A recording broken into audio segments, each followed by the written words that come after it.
Well, hi there again. I'm going to talk about salvation, and I'm not going to talk about the entire episode. I'm just going to talk about Clark and Lois, because I'll admit that's really all that I care about. So, except for Oliver, yay. I just want to talk about the barn scene because to me that was a really big deal, and I don't think it got the time or attention. I think there's a what what's missing for me for Clark and Lois. I think there's just a really big lack of depth in their relationship. For me, Lois and the Blur have more of a an actual connection and relationship. Like the Blur, whenever he talks to her, he calls her. He always encourages her and makes her feel better. And like, who wouldn't love this guy? He has superpowers. He's always nice to you. He calls you. He saves your life. I mean, yeah, he's perfect. And Clark stupidly does that. I mean, even if you go back to the season finale last year, where she's asking Clark what he's doing about Chloe, and he's just totally blowing her off and ignoring her. And then he calls her as the Blur and tells her that he's going to find Chloe and for her not to worry. And it's like, the more compassionate and there for her that the Blur is, to me, it just makes Clark look weak or pathetic, arrogant, stupid, selfish, whatever words you want to use. It makes Clark look bad because the Blur is so awesome. Like it's like they can't do both. And when Clark stopped calling her and after Idol as the Blur, then it was like Clark was actually allowed to be there for her and support her, and all the episodes from Disciple to, I guess, Charade or whatever. That, well, Disciple to Escape, we'll say. Clark was there and he was being a boyfriend and, telling her that he'd wait for her forever and that, how much he cared about her or how great she was, and was just really being great. I really can't complain about what he was doing before Charade. But then it's like they can't have it both going at the same time. Like either the Blur is talking to her and Clark's seemingly being a jerk and totally not there for her, or Clark's being there for her. It's like they don't have any way for both of those things to be happening at the same time. So that kind of bothers me. So the last scene, of course, it was great, but I totally separate the barn scene from the last scene. In the barn scene, I'm thinking, if you can imagine as a person that you're never going to see someone again, like really, if you take this seriously into its logical conclusion, you are in love with someone. You have a loved one, you're never going to see them again. And they're never going to see you. If you could just think about what you would want to say to them, what you would want to do with them. If you'd want to give them something, make sure that they're going to be okay, comfort them in some way, that you leave them, I don't know, a letter, give them a kiss, a hug, have sex with them, whatever. I felt like this is what Clark wants to do. He thinks that he's never, ever, ever going to see Lois again. And what does he do?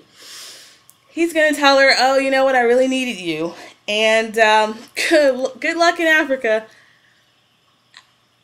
If she never saw him again. Let's just take that moment as if that's the last moment for real. Imagine the next day, she doesn't even know that Clark is going. She doesn't know that he's in danger, that he might die. She may or may not decide to go to Africa, but I'm sure she may try to contact him again, call him, and he's just going to absolutely disappear with from her life without any kind of closure, without any word at all. And I just don't, God, it just seems like it's so selfish, because if you were Lois, if you were in her position, would you want someone to just leave, to disappear out of your life, not even give you the chance? Sure, she would be hurt or upset if she knew what he was really going to do. But how is she going to be less upset? How is this going to hurt her less? Like, The fact that he thinks he knows what's best for her, or that somehow this is gonna this is kinder. It's so much crueler to me that you would disappear from someone's life forever, just never ever see them again, and that you wouldn't try. Like, the last words out of your mouth, you want to be like, hey, yeah, I'll be watching out for you. And what was that about? That was a total lie. He's going to be watching out for her from where? Like, he thinks he's never coming back. He's not going to be looking out for her. And he couldn't leave her with anything better than that. And to lie to her face, it's just like, I just can't even imagine how devastating it would be if she never saw him again and all she thinks is, he couldn't even tell me the truth. She wouldn't know if he were dead or alive. It just, one day he was there, the next day he wasn't. And the last day she saw him, she begged him to tell her the truth. And he couldn't have the decency to say, you know what, Lois, I am so sorry. I don't know, Lois, I love you, and I really, really wish I could tell you the truth, but I can't. How about some honesty? Not even a revelation of the fact that you've been lying the entire time that you've known her. How about some honesty about the fact that you can't tell her?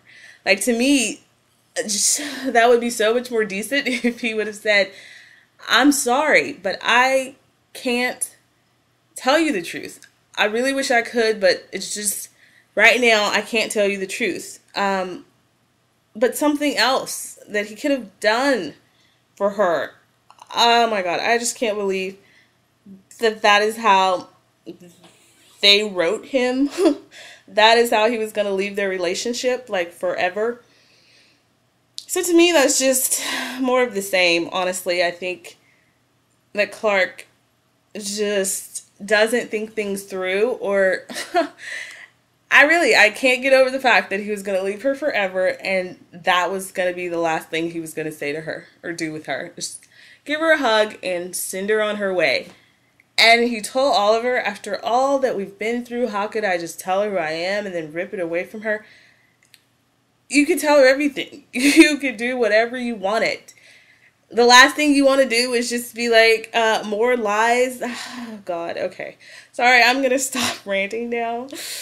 It's just so disappointing, and it's kind of good that they did this, so I don't have to be on edge the entire summer hoping for something great to happen, because now I feel like my expectations have been lowered so low that I don't have to be like, I remember when Pandora ended, they went on hiatus every day for like the entire time that it wasn't on. I was so stoked every day. I was like, oh my God, I can't wait till Smallville comes back. So I don't have to live through that this summer. I wish they had just slept together in the barn. I'm just gonna admit it right now. I am so sick of these writers and them pulling on my little heartstrings. It's not fair. So yes, all this devotion to Smallville, really, what has it gotten me? So yeah, I know that a lot of people enjoyed it, and I don't hate it. I know some people can't be pleased no matter what happens, and I know there are people online who hate it, and there are people who are just like, oh my God, it was perfect. I'm in the middle. I'm not content with it, for sure, and I don't hate it, because, like I said, to me, Lois and the Blur are just perfect. Like, everything, I can't even think of anything bad he does when he's the Blur. Like, he doesn't lie. He doesn't say anything, which would be nicer than lying to her face. Even when he was standing there and she said, please say something, he didn't. That's better than what Clark does. And so to me, the Blur is very much like Superman in the sense that he's totally great and I love him. But Clark, wow. I really, really hope and pray next season they will let him be a man. And let him man up, make his own decisions, think for himself, and do the right thing. All right, enjoy your summer, and maybe I'll rant at you later. Bye.